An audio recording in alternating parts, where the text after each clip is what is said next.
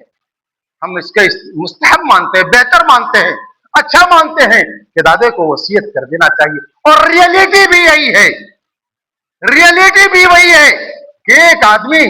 ٹھاٹ باٹ کی زندگی گزارنے لگتا ہے، وہیں پر دوسرا انسان فقیری کی زندگی گزارتا ہے، محتاجی کی زندگی گزارتا ہے، پریشان رہتا ہے، اور لوگ کہتا ہے کہ تیرا حق تو محروم ہو گیا ہوا ہے۔ ایک بیٹا دوسرے بیٹے کے ساتھ وقت کافی ہو گیا، ایک بیٹا دوسرے بیٹے کے ساتھ 50 سال 60 سال تک زندگی گزارتا ہے، محنت کرتا ہے، مشقت کرتا ہے، پریوار کو سینچنے میں لگاتا ہے، پریوار کو آگے بڑھانے میں لگاتا ہے، پریوار کو خوش کرنے میں لگاتا ہے، اور اس کی موت 50 سال کی عمر میں ہو جاتی ہے، 60 سال کی عمر میں ہو جاتی ہے، اور اس کا والد مکرم اگر جیوت ہے تو بھائی کہتے ہیں کہ تیرا حق محروم ہو گیا، بھائی تم کو کچھ نہیں ملے گا۔ بھتیجے کو کہا یا تو نہیں ملے گا۔ ارے دادا کو بھی سوچنا چاہیے کہ ہم وصیت کر جائیں، پوتے کو تھوڑا سا خوشحال بنا جائیں۔ بیٹے اگر خوشحال ہو رہے ہیں تو ہمارے پوتے کیوں نہ خوشحال ہو۔ داداؤں کو ان باتوں کو سوچنے کی آوشکتا اور ضرورت ہے۔ یہ اسلام ہے۔ زندگی کے تمام شعبوں میں، زندگی کے انسانوں کی جو زندگیاں ہیں، تمام شعبوں میں جس طرح کی بھی ضرورتیں ہیں، اسلام نے وہاں پر نشاندہی کی ہے، اسلام نے رہنمائی کی ہے، بتایا ہے کہ آپ کو ایسے کرنا چاہیے، اور ایسا کر کے ہم خوشحالی کی زندگی گزار سکتے ہیں۔ ہم موت کے بعد اپنے آپ کو ثواب کے اکارڈنگ بہتر بنا سکتے ہیں، نیکی کے اکارڈنگ بہتر بنا سکتے ہیں، اور ساتھ ہی ساتھ اپنے بچوں کو، ساتھ ہی ساتھ اپنے بچوں کو ہم تھوڑا سا اسے مضبوطی پردان کر سکتے ہیں۔ رب العالمین سے دعا ہے کہ وہ ذات باری ہمیں اور آپ کو اور دنیا کے تمام لوگوں کو اچھی سمجھ دے، خیر کی توفیق ارزانی کرے، نیکی اور بھلائی کے کاموں میں حصہ لینے والا بنائے۔ اور زندگی تو زندگی ہے، موت کے بعد بھی ہمیں ثواب کیسے ملتا رہے، اس کے لیے رب العالمین ہمیں حوصلہ دے، رب العالمین ہمیں اڑان دے، رب العالمین ہمارے عزم کے اندر پختگی لا دے۔ وَقُلْ قَوْلِي هَذَا وَاسْتَغْفِرُ اللَّهَ لِي وَلَكُمْ وَلِسَائِرِ الْمُسْلِمِينَ وَاسْتَغْفِرُوهُ إِنَّهُ هُوَ الْغَفُورُ الرَّحِيمُ۔